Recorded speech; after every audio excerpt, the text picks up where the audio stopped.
This is the second of a series of videos that I hope to make to honor my mother, connected to the weekly Parsha. Parshat Shemot opens with a paradox. The Jewish people are crushed, enslaved, stripped of power, yet it's precisely here that the Torah begins to speak about identity. And these are the names of the children of Israel. Names mean essence. Who you are does not change along with your circumstances.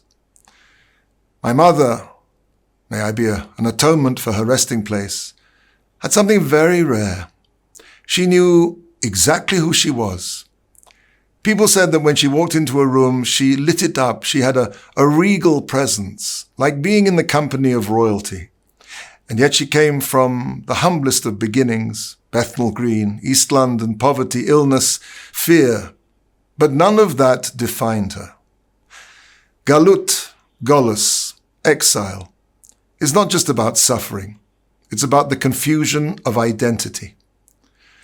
Pharaoh's deepest cruelty was not the slave labor of the Jewish people. It was making the Jewish people forget who they were.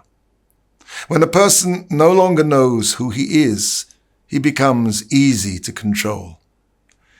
And that's why redemption begins not with miracles, but with names. My mother was never destabilized by change around her, because a sense of self was not borrowed from fashion, culture, or approval. So, when I became religious, she took it completely in her stride. There was no fear, no threat. She didn't need me to remain the same in order for her to remain herself. Often, when children become religious, parents react negatively, and not out of ideology, but insecurity. If your identity depends on my choices, then my growth feels like your loss. But when your identity is rooted deeply, another person's journey doesn't threaten it. Parshat Shemot teaches that true royalty is inner clarity. A Jew can be a slave and still be a prince.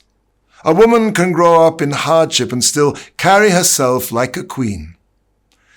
My mother lived that truth, and in doing so, she quietly taught what geula, redemption, really means. It begins with knowing who you are, no matter where you stand.